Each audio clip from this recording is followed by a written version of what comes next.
Good afternoon, everyone, and welcome to our Protect Our Province COVID-19 briefing for Alberta, September 8th, 2021. We are live streaming of many peoples. We are grateful to live and work in our territory of 48 different First Nations and the unseen. Today's conversation is being shared in ASL difficulties. Both ASL and closed captioning will be to ensure completely accurate access. For the public is being shared on YouTube. We are hopeful that this will increase the accessibility of our briefings. The Protect Our Province COVID-19 briefing is a regular panel endeavor to bring timely, accurate updates on the COVID-19 from the media. The views of our panelists are the organizations they may be affiliated with.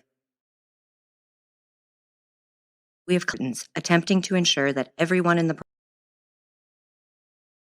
have collectively gathered here as concerned Albertans, attempting to ensure that everyone in the province has access to as much information concerning COVID-19 in Alberta as possible. In addition to our regular COVID-19 analysis for Alberta, we will focus today's briefing on the current capacity of Alberta's healthcare system, why we as citizens should be concerned, and how this wave is different. We will also take questions from the media and viewers. Back with us today, we have Edmonton-based infectious disease clinician Dr. Schwartz, Dr. Vi Pond, Calgary emergency room physician, and Dr. Bakshi, Edmonton internal medicine doctor who has been involved in the COVID-19 unit planning and response for the last 18 months. Joining us today for the first time, we have PhD candidate Rayanne Booker, an oncology and palliative care nurse practitioner, COVID-19 immunizer, and the president of the Canadian Nurses of Oncology. Dr. Paul Parks, emergency room physician, Medicine Hat Regional Hospital, and president of the section of emergency medicine with the AMA. And Dr. Markland, an intensive care physician and kidney doctor working in an inner-city hospital with interest in teaching and opiate harm reduction. We will begin with an overview of COVID-19 in Alberta from Dr. Schwartz. So thank you so much for the introduction. So I'm just going to take a step back and just provide some commentary on what we've seen over the last few days since the announcements on Friday. So again, my name is Alan Schwartz. I'm an infectious disease physician here in Edmonton at the University of Alberta. So today's Protect Our Province briefing is an extremely timely and important one. We're going to be focusing on healthcare capacity, which is a concept that is really easily misunderstood and really easily misconstrued for political purposes. And which it lies at the very heart of any conversation regarding the healthcare system.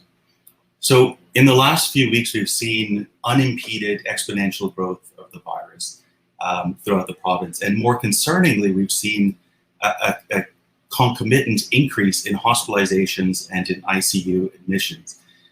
And so after weeks and weeks of cases soaring and nothing but deafening silence from our leaders, the situation really has come to a boiling point.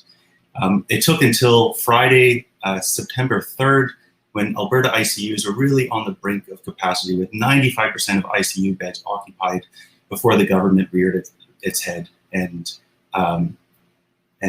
made some pronouncements. So exactly what actions were implemented on Friday. So the first is that they announced an incentive program to pay unvaccinated Albertans $100 to get vaccinated.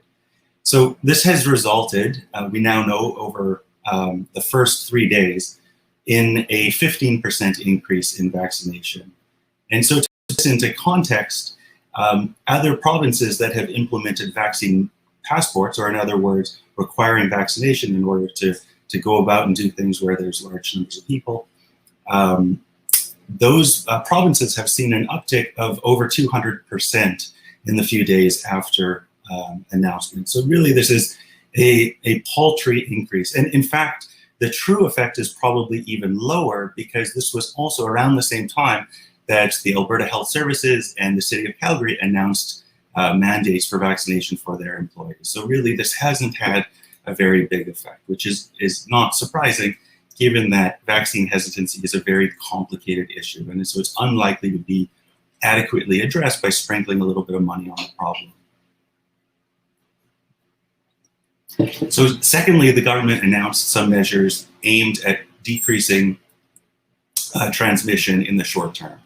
So the first one is that there is a mask mandate that was implemented across the province, and this is something that a lot of advocates, including myself, have been calling for. But as with everything, the devil is in the details, and the fact is there were so many exceptions here that the potential effectiveness of this measure was severely hampered.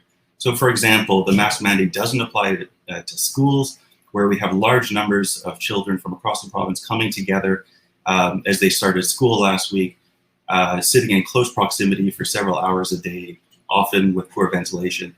And inexplicably, it doesn't apply to places of worship like churches, where people are not only in close proximity, but also singing. And we know that this is associated with a very efficient transmission of the virus.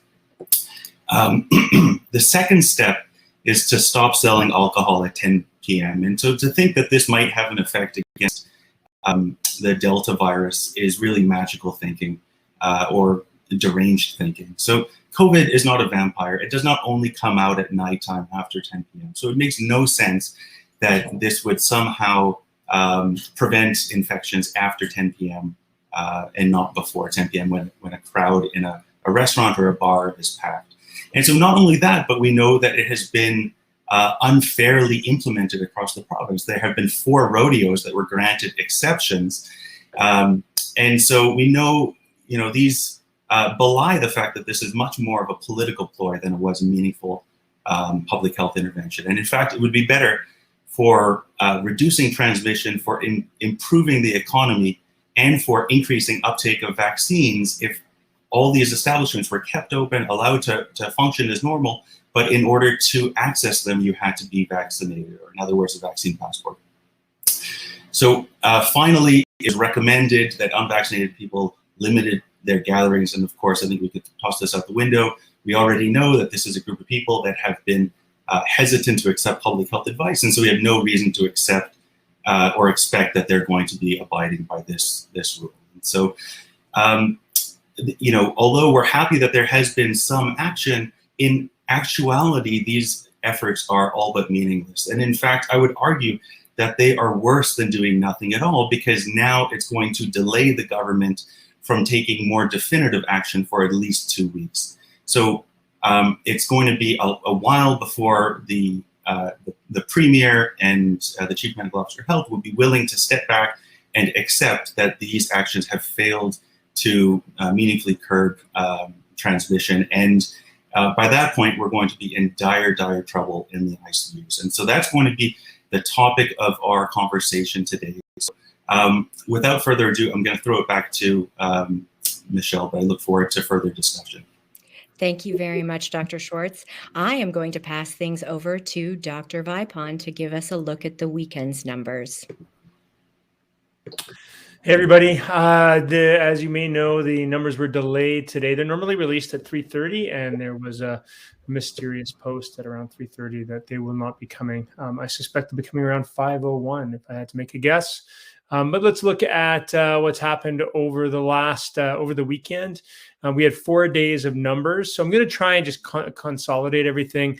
The 7-day average right now is 1,292 cases per day. That's a 23.8% increase week over week from the previous Monday, which was at 1,044. The doubling time is around 16.5 days, and that's a little slower than in the past. It used to be around 14 days last week. So that's slightly positive, but it's really important to recognize that exponential growth, the steepness of the curve makes it is important to recognize, but it doesn't make things go away. Even if it's a 16-day doubling time, that just means a slightly slower exponential increase. Positivity hovering around 12%, anywhere from 12.87% as a high on Friday to 11.09% on Sunday. And those are all increased week over week. And so that just means we're missing a lot of cases.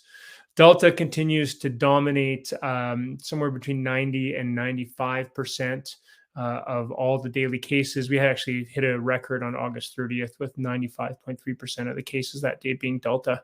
So it's just squeezing everything out.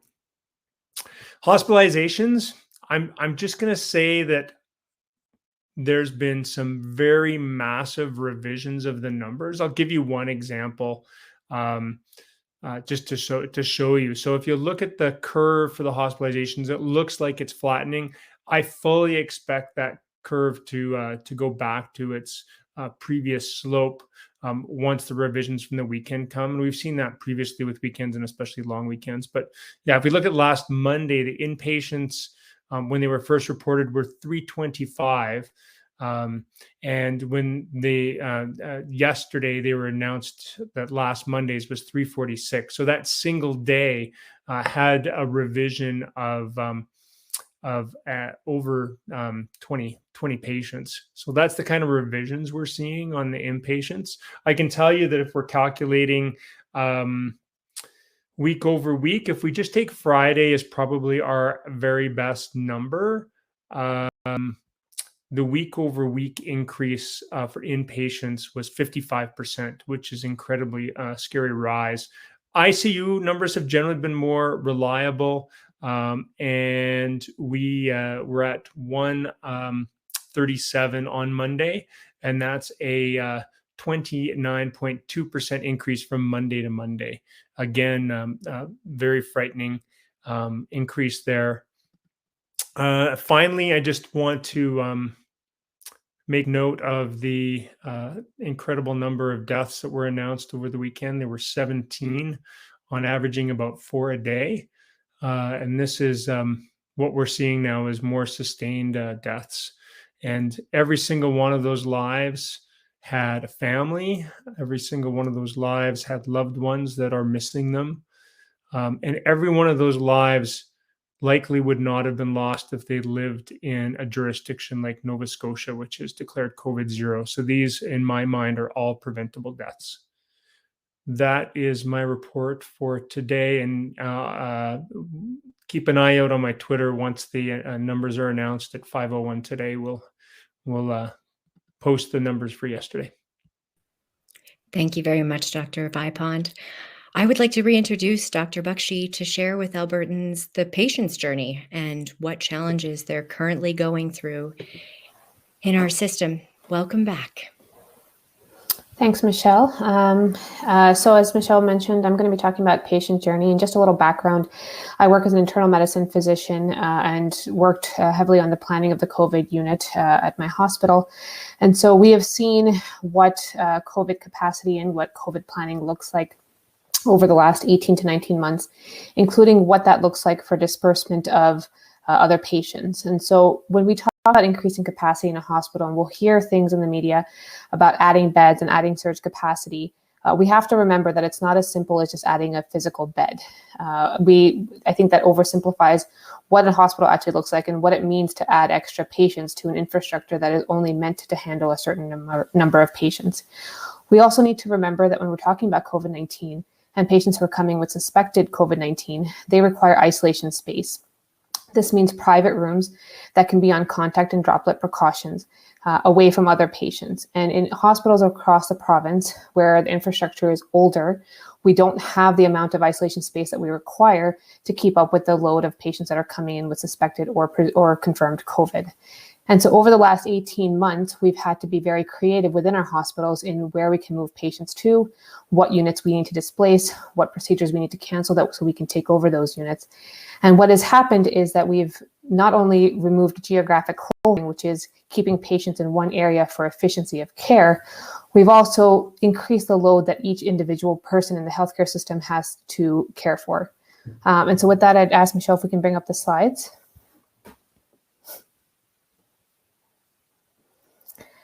And we can go to the next slide. So I'm going to just simply talk about what a patient journey looks like. And this is regardless if they have COVID or not, but this is a patient currently who would come to an Alberta hospital. So initially they may call 911 depending on what the complaint is. And when they call 911, the EMS and the paramedics will arrive to assist the patient. And it can be upwards of 2 to 4 paramedics that come depending on what the complaint is. Once the patient arrives to the emergency room, they are first screened by a COVID screener prior to going into the hospital. The patient is then assessed by the triage nurse who does the vital signs, who assesses the patient for why they are there, and assigns triage numbers based on acuity of what they're seeing.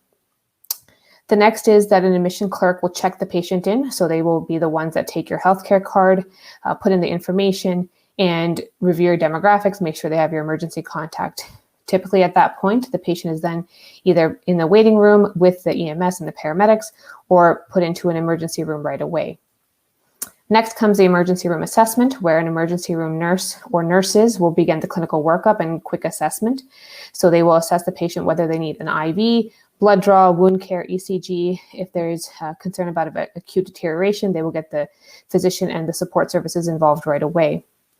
Next, the ER physician or physicians, depending on the situation, will assess the patient, order necessary investigations and therapeutics. And the unit clerk or clerks will enter the orders, process orders, and phone the various departments that need to get involved to review this patient. Next slide. Now, if they're still in an emergency room, the patient will then have to go for their various tests. So if you've been in an emergency room, you know you may need to go for a chest x-ray or a CT scan. So there's a porter that will arrive and will escort you in your bed to diagnostic imaging and to other various locations for your investigations. Once you're in diagnostic imaging, the DI technician will perform the imaging for the patient, and then a radiologist will review and report on this and call the emergency room with the results. You will also have lab techs who will assist with lab draws, respiratory therapists that get involved if you have a breathing or oxygenation problem, and pharmacy is continuously involved in sending appropriate medications for the patient in emerge. If it's determined that you need to be admitted to the hospital, then the emergency room physician will consult the medical or surgical service that is appropriate for hospital admission. This can be any number of folks on that team, from a resident, a student, attending physician, who will come and assess the patient and complete admission orders. These orders are then processed again by the same unit clerk and need to be looked after by the emergency room nurses until a bed is available on the inpatient ward.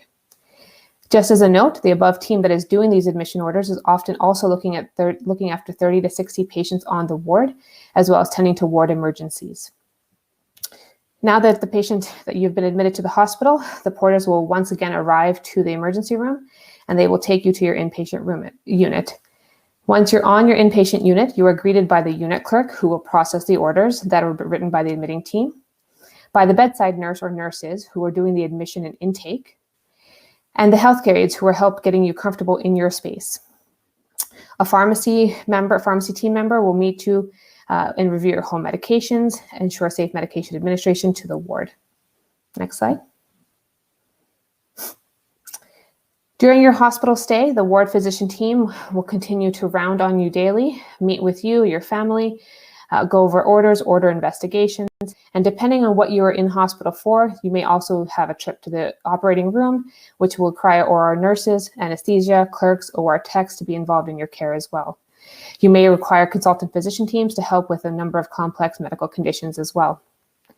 During this time, the primary team will also identify what allied health needs you need. Allied health could be anywhere from physiotherapists, therapy assistants, occupational therapists and assistants, speech language pathology, social work, dietitian, transition coordinator, wound care nurse, spiritual care, respiratory therapist, nurse educator, and food services.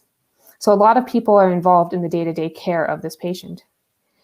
If there's an unfortunate situation where you deteriorate and you require escalation of therapy, you may be visited by the rapid response or emergency response team, which can consist of an ICU nurse, a respiratory therapist, as well as the ICU physician and fellows and residents.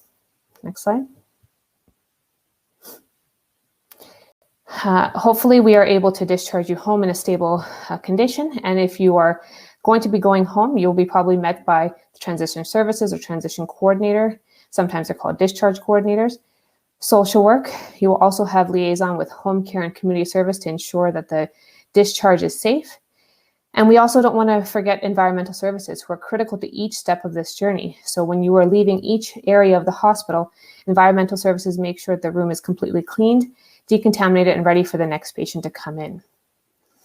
So why did I talk about this patient journey? Because I think it's very, very important when we talk about hospital capacity, it's not just a bed. For a single patient, you can see that some patients may need all of those people that I just talked about to make sure that their stay is safe, appropriate, and healthy. Human resources are an important component of hospital capacity. And on average, you need 4 nurses per bed to make the bed active, meaning that for a bed to be something that we can use, you need to have a number of staff available to be able to make that bed active. That's just nursing. And we talk about all of the other people that are involved in the care. And so I think when we talk about where we are right now, and we talk about how we are overwhelmed and over capacity, it is because the human resources piece of it is not something that we can scale up easily. And right now we are not even operating at the baseline human resource capacity that we need for the number of patients that we need. This is due to burnout. This is due to people being redeployed elsewhere. And so right now, to be able to upscale to what we need to meet the volume of admissions that we're seeing, we just do not have the people. What this will end up looking like is increasing nursing to patient ratios, unable to staff certain units, closure and cancellations of more procedures. Thank you, Michelle. Thank you very much, Dr. Bakshi. Next, I would like to bring on Dr. Parks. It is the first time that our panel has had a physician from the South Zone. I'm very excited about this, actually. Dr. Parks is here to share his expertise on how access block, which I can honestly tell you I am not entirely certain what that means, affects all Albertans. Dr. Parks, thank you very much for joining us. Hi there. Thanks everyone. So yeah, I'm a emerged physician down in Medicine Hat Regional Hospital. I worked up at the U of A for a long time as well, so I know the academic centers and the regional centers. But I want to kind of briefly just give a bit of an overview of why we're all talking about access block, what that is, and ICU capacity, and why you're hearing a lot about that. And really the key piece is that all of those, you just saw a patient journey and how many connected pieces there are for a patient to go through the acute care system. While all of those pieces are so intertwined and interconnected in the acute healthcare system, that if you affect one piece, it will trickle down and affect multiple other pieces. And so one of the big reasons in COVID-19 that you keep hearing about ICU capacity as an example, and then emerge overcrowding as a trickle from that, is that when ICUs get full, the sick patients have to stay in the emerge department for longer because they can't get up there, or when the wards get full, they have to stay in the emerge departments for longer. And so then all those undifferentiated people in the waiting room have to wait longer in order so that they can get into the emergency department and get care. And one of the things that happens a lot is if you have sick patients that aren't in the right place at the right time, so a critically ill ICU patient, for example, that's in the emerge department, our emerge departments are often staffed to have 1-to-4 nursing care, for example, meaning a nurse might take care of 4 patients at a time, or 1-to-6, or so a lot of times when you have a 1-to-1 really sick patient, that really affects how the emerge can flow. And how overcrowded that becomes, because we couldn't get those sick patients into the hospital or up into the ICU. And then why is it called access block? Well, because when the emerge departments get difficult like that, where we can't see people in a timely manner, then you have to start talking about kind of disaster planning type things, where you have to end up canceling elective surgeries so you can increase capacity, or you have to cancel endoscopy and cancer care, and even sometimes even pediatric care, because the nurses in pediatrics have to be repurposed to go take care of COVID patients. So it trickles all the way through, and each one becomes a bit of a vicious cycle. And then on top of that, you will also have, when the emerge departments and the bigger centers are full, then the regional centers and then down the rural centers, they can't transport their sick patients from the smaller centers into say Medicine Hat. So we may get someone from Brooks or smaller. They can't do that anymore. And so that impacts the care in those rural areas, and it may take away family physicians that have to take care of the sick patients there. So that access block is kind of describing how interconnected everything is, so that one piece, like our ICUs overfilling with critically ill COVID patients and non-COVID patients, will impact lots of patients throughout the entire system. And so just to give everyone a real quick picture, if I picture it painted a typical emerge department of 40 beds, and every one of those beds has a patient in it right now, and there's say 20, 30 patients in the waiting room waiting to be seen. Everyone can picture that if they've been into an emerge. And so then you take a sick patient who has COVID, who needs to go on a breathing machine, but the hospital's full and the ICUs are full. Well, that will take some of the emerge staff and the team and all those people that were mentioned before, occupy a lot of their time. But then add in, all of a sudden now you have that next motor vehicle collision and really sick trauma patient that has to come in and be put on a breathing machine and life support, and maybe be stabilized and sent to the emergency department. All of a sudden now you see that that's going to cycle, where if we can't get those patients stabilized and out to the right places, it's going to take up more resources, so that people have to wait longer and longer in the waiting room. And then, of course, where that trickles out, which is, you can think now that the small emergency doc or family doc that's working in a really small community has a really sick patient with COVID that's deteriorating and wants to transfer that patient into the busy emerge department. And so space has to be made to bring that patient in from a rural area. Transport has to be organized provincially. We have to look, where should it go? All of those pieces are so interconnected that's why you are seeing emergency physicians like myself and internal medicine specialists and anybody that's really working in the acute care system, why we're so concerned about what's happening with things like our ICU capacity and our hospital capacity, and not just numbers, not just how many beds can be made with surge capacity, but with how many people can staff them.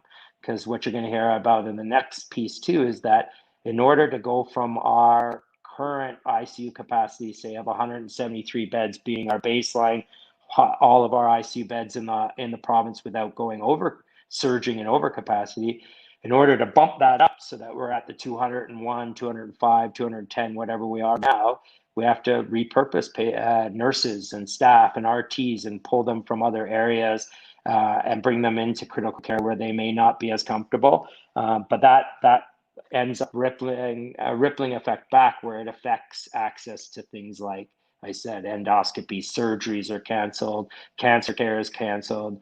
A lot of those are delayed, but those effects just keep getting amplified and amplified.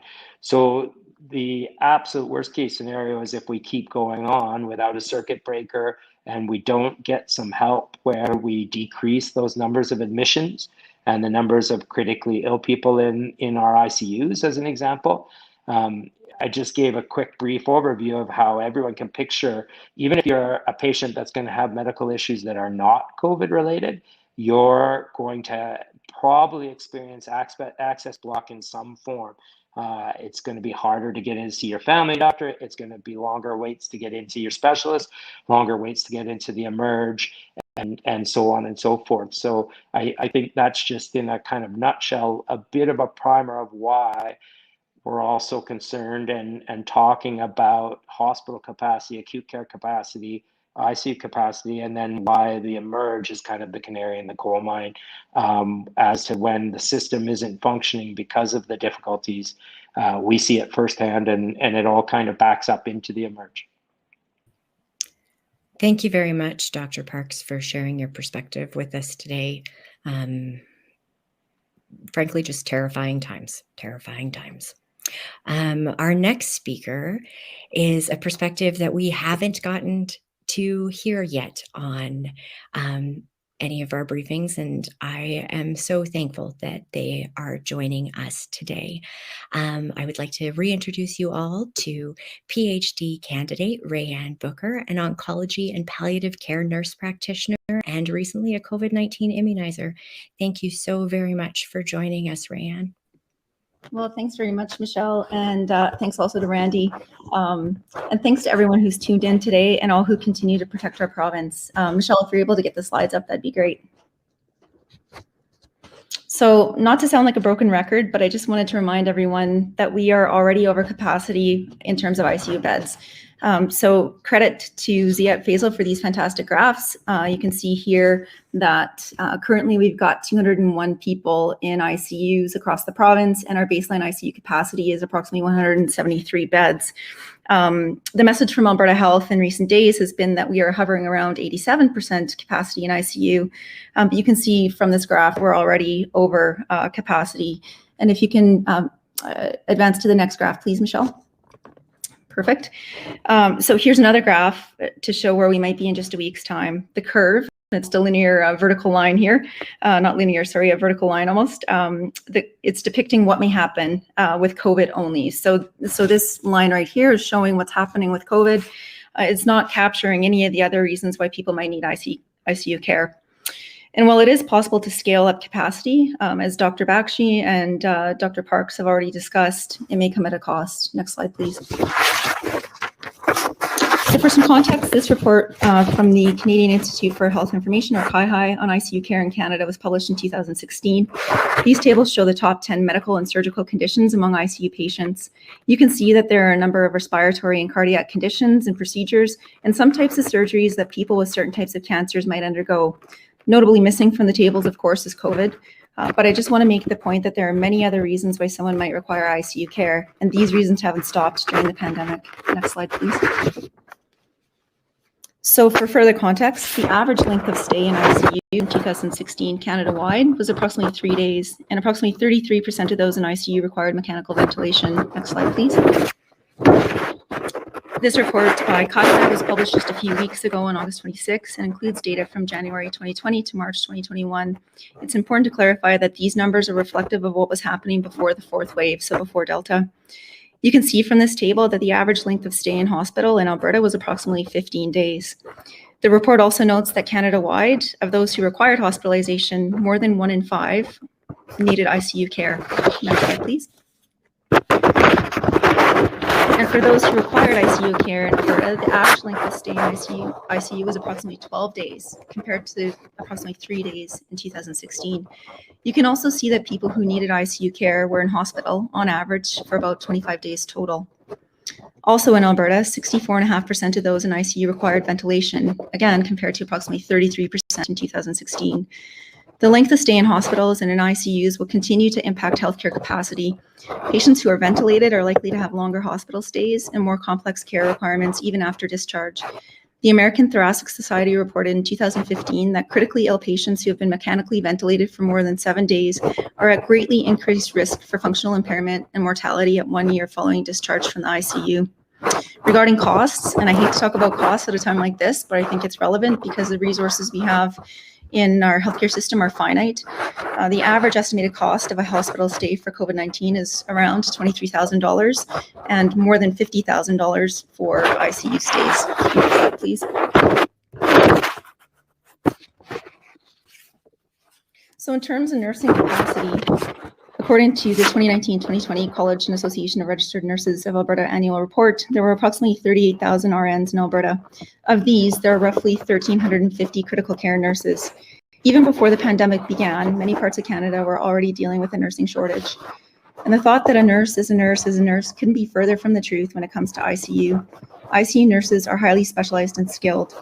Don't get me wrong, nurses have been stepping up throughout this pandemic.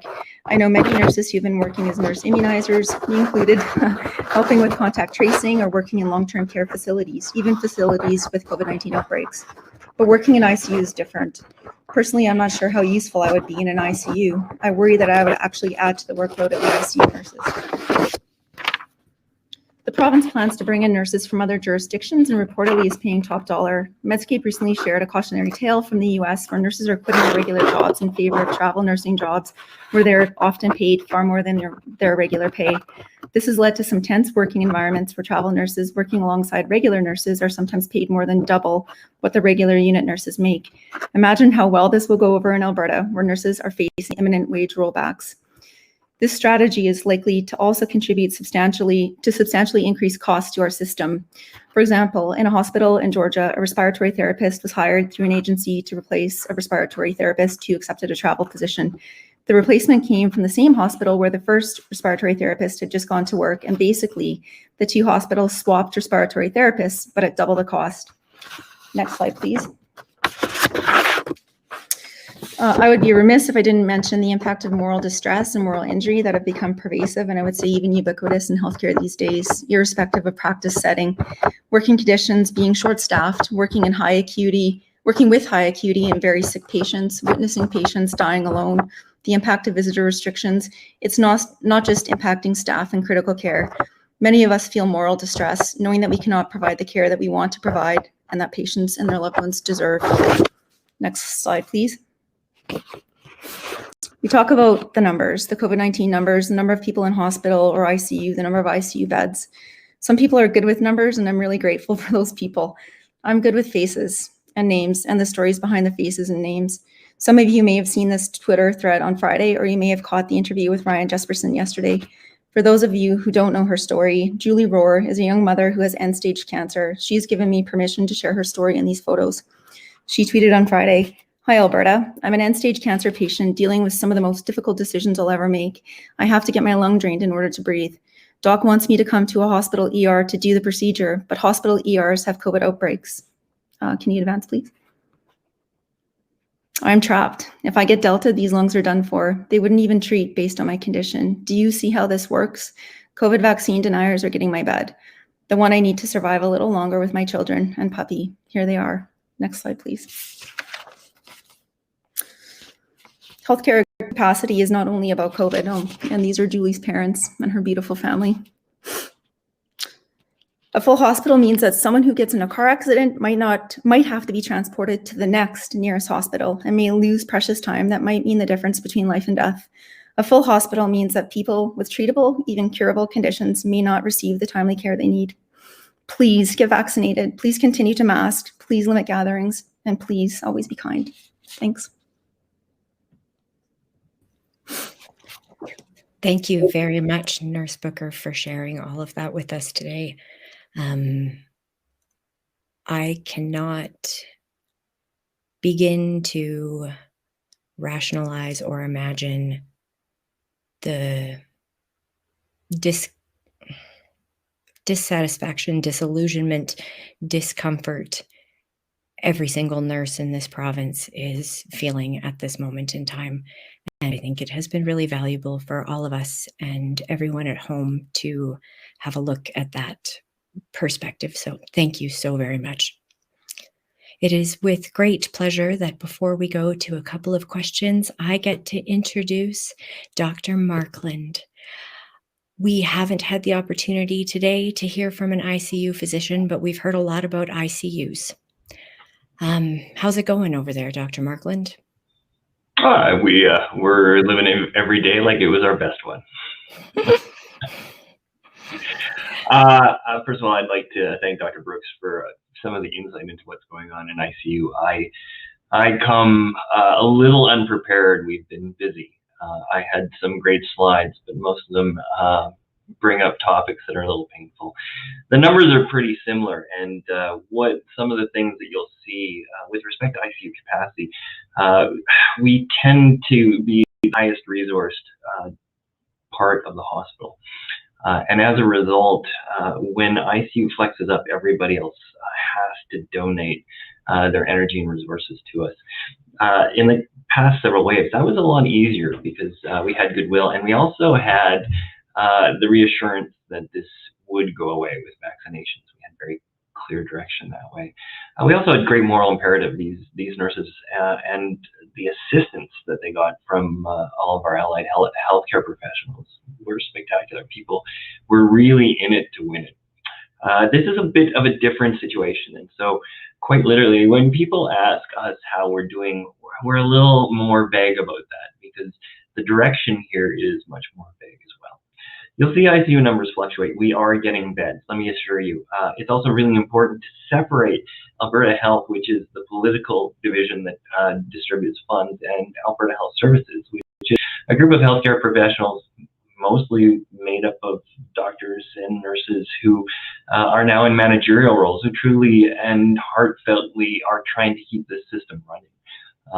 And one of the challenges I think we are also seeing is that through these ways, we've lost some very good management along the way. I work with some spectacular individuals who, besides doing critical care work, are trying to make arrangements to keep this whole system running. So I enjoy their company, and I think they do great work. We have added capacity. We continue to do so. Again, our biggest challenge, as Dr. Bakshi said, is human resources. And interestingly, the additional challenge that we have this year is we've lost a lot of our senior staff. So when we took staff from other parts of the hospital, we had senior staff to train them.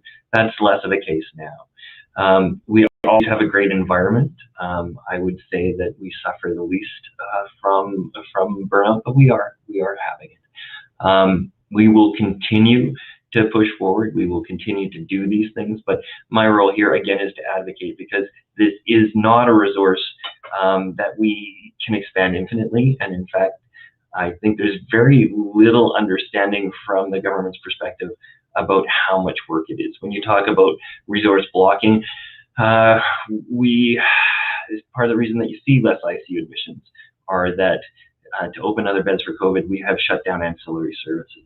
So I think you'll have seen a lot of tweets out there about people who aren't getting their quote unquote elective brain surgeries for tumors and screenings for cancers. That when you don't look for things, you don't find them, you don't do these operations. And so our capacity has been buffered somewhat because we've reduced surgical capacity. You can do this in the short time, but in the long term, it will bite you. You'll see later presentations of diseases that were previously curable. Again, the other capacity issue is the extremely resource-intensive therapy is what we call ECMO, which is a form of life support that, when the lungs completely fail, require a heart-lung bypass machine. And those are very, very limited resources reserved for only people who have the worst disease and still simultaneously and somewhat contradictorily the best prognosis. And that is limited to 5 to 10 machines that can support people when they're that sick. And we've been utilizing that. I think in summary, we can't do this alone. Part of our group of advocacy is to look for ways of reducing admissions, and to do that requires both vaccine passports and a circuit breaker. And thank you for your time. I look forward to not seeing you. I echo that, Dr. Markland. Thank you so very much for being with us today. It's really important to all of us at Protect Our Province, Alberta, to have an array of voices joining us in these conversations. It can't be about one human's narrative. So having the opportunity to have spent the last 43 minutes with so many fantastic professionals is truly, I think, a blessing for everyone in Alberta. I'm going to bring everybody on screen now so we can open the floor for a question. A reminder that with us today, we have Dr. Vi Pond, Dr. Markland, who is up on the screen already, Dr. Bakshi, Ray Ann Booker, Dr. Schwartz, Dr. Parks. Welcome back, everybody.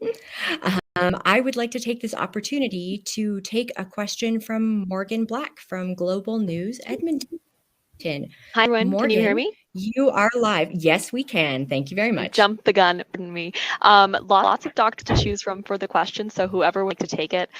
So we've seen significantly higher positivity rates in the last few weeks, 10%, 12%. I believe Dr. Vipon said earlier that indicates that a number of cases are being missed. And of course, we know that hospital numbers are a lagging indicator. So what does that mean then in the next few weeks? Does that indicate that we will see a larger presence than anticipated in the ICU based on missing these cases? Maybe I can take that since it's about the numbers. So the WHO, the World Health Organization, suggests that 5% is the level of positivity where you can start to think about relaxing restrictions. Anything above that means you're contact tracing and you're just missing a lot of community cases. And that certainly seems to be the case. I think it's important to point out that Alberta Health Services explicitly on their website says they are no longer doing any contact tracing and we are no longer testing any asymptomatic people. So that's one of the reasons why we have this higher positivity. In the past, and up until mid-August, if you were to test positive, the contact tracer would go back through the system, through your history, find out who you've been hanging out with, contact those people, encourage them to get tested, even if they were asymptomatic. And do some contact quarantining. But now we're not doing any of that. So it's not surprising at all that those positivity rates are climbing and that the majority of our cases now have an unknown source of acquiring the virus. So yeah, this is what happens when your healthcare system starts to fall apart. And sorry, so just to clarify, that would indicate that we will continue to see higher numbers than perhaps the cases that are coming in now would indicate. It's part of the package, and so far we've seen nothing come from the government that would suggest that we are going to have any mitigation measures that are going to bend the curve. So I think maybe somebody else wants to speak in on this, but I fully expect ongoing exponential growth until we actually get good mitigation measures, adequate mitigation measures, maybe. Would anyone else like to supplement Dr. Vipon's answer? Dr. Schwartz? Thanks. Yeah, so I would just say that we're at the phase now where the number of cases really isn't important. We've blown right past that. The number of cases, as Dr. Vipon said, is an early indicator, and we are now in late stage disease. Once the patients are being admitted to the hospital, once they're admitted to the ICU, and once the ICU starts to fill up, that's kind of, curtains. So I think that we don't need to focus too much on the number of cases. What we really need to be focused on is the number of admissions and the number of ICU beds, not just among the kind of denominator that continues to expand at will, but the realistic number, which as Dr. Bakshi and Nurse Booker explained, is very much limited by person power. And so anything we go forward past the number that we're at now, we're really kind of into the thick things.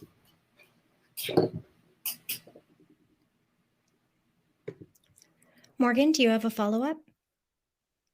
I do, and a little bit off topic then, going back to kind of hospital capacity. So we know that increased beds, you need increased bodies, and then that lead to the cancellation of more surgeries, higher patient ratio. What comes after that? What's the next indicator of a hospital under stress? I can take that one maybe.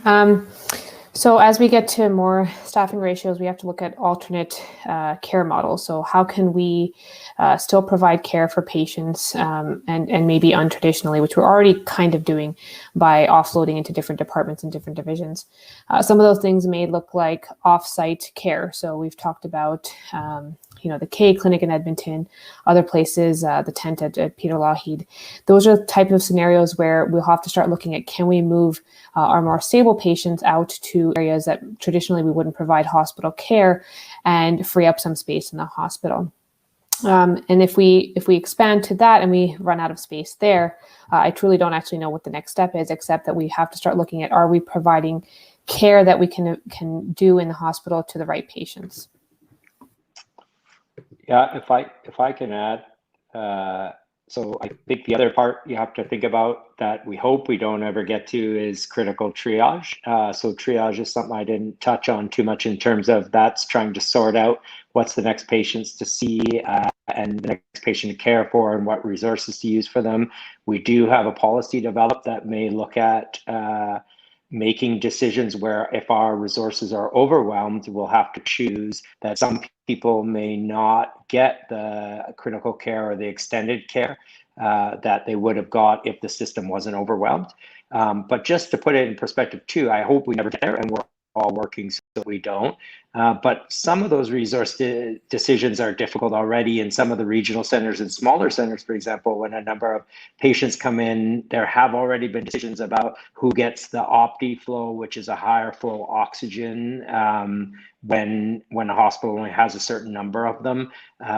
Thankfully, we've been able to temporize and get people to other places before things get difficult. But those kind of decisions are already facing us a little bit. And then, of course, now if we're hearing things about oxygen shortages or some of those medicine supplies now, there are some medicines that we use for COVID that are in shortage. So I think we hope we never get to critical triage, but there, with increasing numbers and increasing difficulty with capacity, we will be, as a system, forced to have to make some of those very difficult triage decisions. Morgan, do you feel like that answers your question? Yes, that was very thorough, everyone. Thank you so much for taking my question. Thank you very much for joining us. Before we say goodbye for today, the one question that I wanted to take from our viewers, there have been many, but this one came up a lot, was how close are we to needing those field hospitals again? From the one that was set up at the Butterdome to the one that was at the Peter Lougheed in Calgary. Are they even still there? Are people, where are people going to go? I could take that one as well. And obviously, I don't speak for HS and I don't know all of the internal planning that is going on. But I know that we've started preliminary discussions about where are we going to put patients if there's no more space at the end at the hospital. And again, when we talk about that, we have to recognize that if we're having trouble staffing our current inpatient units and our inpatient hospitals, we're going to run into the same problem with staffing these extra spaces in the community. So we may need them and we may have needed them a week ago. But the reality is we have to look at where our resources needed the most. Right now, the resources are needed the most in the ICU. We're working very hard within all the units in the hospital, between canceling surgeries and those kinds of things, to make sure that the ICU continues to remain to be able to add capacity, to upscale capacity. But I believe that plans are already being discussed to look at those alternate sites and see how we can staff those. It's obviously not something that anybody wants to do. And I think it's going to be very challenging to staff those, honestly. And so we need to continue to work with how can we work within our capacity in the system. So I guess on a final note, before we say goodbye, I would love to bring you guys up one at a time and one sentence as to how we can help. Even if it happens to be the same sentence out of all 6 of your mouths, I strongly believe that everybody hears things differently, and the clearer and more transparent we can be, the faster we'll find our way out of this. So I'm just going to bring you up one at a time and give us citizens at home something, please, that we can do to help you. Thanks. I'll keep my papers away from the mic this time. Sorry about that, everyone. I didn't realize that was an issue. I would say, as I said already, please get vaccinated. Please continue to mask. Please limit gatherings. Please be kind. And if you know of somebody who's vaccine hesitant or has questions, there are lots of great resources. COVID-19 Resources Canada has some resources for the vaccine hesitant. So I would direct people to those to encourage them to get vaccinated. Thanks.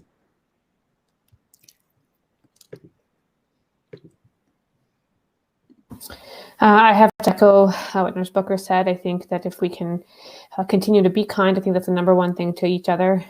Work on our friends and families who are vaccine hesitant. And I think also understanding that by us doing our individual parts, if we're not getting direction from the government, we all at the end of the day have to make the decision for ourselves, for our families, what is safe, what is appropriate for us to be doing. And knowing that the hospital capacity situation is not limited to COVID, it is for all cause diagnosis.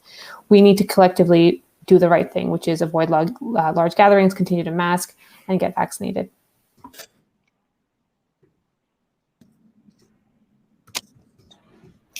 So we've heard a lot about the crunch in the ICU, how our system really is under strain, and we've also heard to emphasize that this is not just for COVID patients. Of course, it's the COVID patients that are putting the strain on the system, but patients with any sort of ailment, whether surgical or medical trauma, etc., that require ICU care are at risk of not being able to receive the care that we would consider to be standard in this province. And so I would implore everybody, obviously this may not need to be said, but if ever you wanted to stay out of the ICU, this is the time.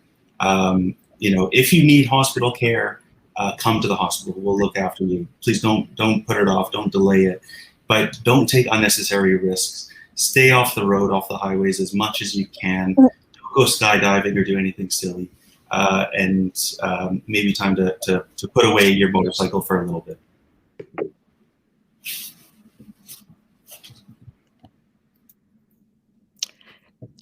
Dr. Markland, you are muted. Sorry, I had buy an ATV, get a 26 or a bus. No, wait a second, it was the other one. No, I think all of these things are common sense. I think this all really works, and these are good suggestions. We obviously desperately want to live our lives, but this is the time to hold back a little bit. We also need to remember too that we're going into fall, and in conjunction with coronavirus, we have to think about the influenza virus as well. We're not certain what our flu season is going to be like, but when the flu shot comes around, that is a palpable thing that you can step up for and advocate for with people who may also be vaccine hesitant for that reason as well. So yeah, those continue masking, reduce interactions if possible. Still enjoy your family when you're double vaccinated. You deserve that. And let's continue to get through this together. Yeah, I would echo everything that's been said. I'll add to the component, maybe if we can all as Albertans think about community and compassion for others, and think about how our actions and choices can really impact a lot of other Albertans, like canceling scheduled surgeries. I didn't even mention that as a resource restriction that we're already doing. A scheduled surgery, someone might have waited 18 months for a hip replacement that they can't walk on without pain. I would just extend that to be like, wearing masks, getting vaccinated, do those things to help others, but it also, maybe try to be a little bit thoughtful about the difficulties that this is probably causing for tons of other peoples and just other Albertans. And just a shout out to all of the healthcare allied professionals that are really struggling and morale is low and fatigue is high. Maybe be kind of patient and kind with them as well. Yeah, I just want to reinforce that this isn't just a health crisis. This is a political crisis. We are in this situation because of a policy vacuum, because of some decisions that have been made to allow this virus to run rampant through not only our society, but in particular our school system and our children. And I think for a lot of Albertans, this isn't acceptable. And the only way it's going to change is to verbalize that displeasure with your political leaders. This needs to happen at the level of the school board, so that if your school boards aren't doing mandatory masking, they need to know that that's something that there's the bare minimum for safe attendance at schools. This needs to be done at the provincial level as well. And this is the time, especially if you voted for the ruling party, to let them know that their job is to represent you, and they should do their job and represent the views of the majority of Albertans, which is to stop this wave. Every single illness that's happening right now, every single death would have been preventable had this government acted early with good scientifically based measures. And at the same time, every future illness, every future death continues to be preventable if we act together as a province. So this is a call to pick up your phone and let your leaders know that we deserve better. Thank you all very much for joining us today. This was, I think, one of the most challenging topics that we've talked about so far, and exceptionally urgent and timely. At a risk of sounding a little bit like a broken record to some of the things that Dr. Vipon just said, my big takeaways from today are that our healthcare system is in crisis. It is a real and urgent crisis that requires immediate action. So please reach out to all levels of government, school boards, municipal, provincial, federal, and everyone on the campaign trail to let them know that this crisis is still alive and real. COVID-19 is airborne. It is growing exponentially in Alberta, and it is a clear and present danger to our entire society. And the longer we let this continue, the longer it's going to take to control it. Protect Our Province Alberta is a grassroots initiative made up of a dedicated volunteer team, who all have full-time plus occupations, every single human on this screen right now and every single human you can't see. And they are giving everything that they can to bring truthful, timely, concise information to Albertans. But it's very clear to me today, especially, that we are not okay. Alberta is not okay. And as a society, we deserve to be receiving this information, this hour that we spent today, the hour that we spent yesterday, from our government. Clear information that is unobstructed by ideological narratives, factual and practical solutions. And the void of both should not need to be filled by private citizens giving copious quantities of time and financial assistance to ensure that information is accessible to as many Albertans as possible. This is not sustainable. I know that we will sustain. I know that the humans on the screen in front of you will show up and will answer questions and will lose sleep and will try to ensure that everyone in Alberta stays safe, because we're a province of folks who are innovative, intelligent, and we are deserving. But I believe we can make the best decisions for ourselves and our families while receiving contradictory information spun to look good from some very narrow perspectives. So please join us again on Friday. Thank you all so much.